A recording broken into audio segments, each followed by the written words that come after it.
प्रजासत्ताक दिनानिमित्त हॅपी क्लबच्या वतीनं रक्तदान शिबिराचं आयोजन करण्यात आलं होतं।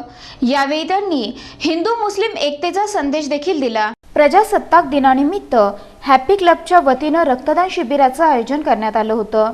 यावेळी हिंदू मुस्लिम एकतेचा संदेश देण्यात आला असून सर्वांनी एकत्र राहून देशाची प्रगती वाढवण्याची गरज आहे असं क्लबचे अध्यक्ष शेख कायास यांनी सांगितलं। हैप्पी क्लब की ओर से हिंदू मुस्लिम एकता के लिए ब्लड डोनेशन कैंप का रखा गया है।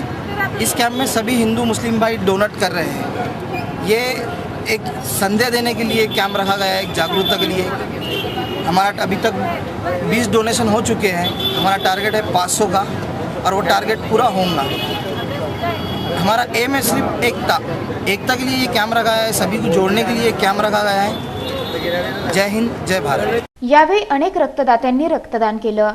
आयोजित कार्यक्रमाला नांदेडचे अध्यक्ष मोहम्मद शोएब, अमीर खान, मुश्ताक खान, मुबाशिर शेख, उजर शेख, जाकर अली यांच्यासह अनेकांची मोठ्या संख्येने उपस्थिती होती।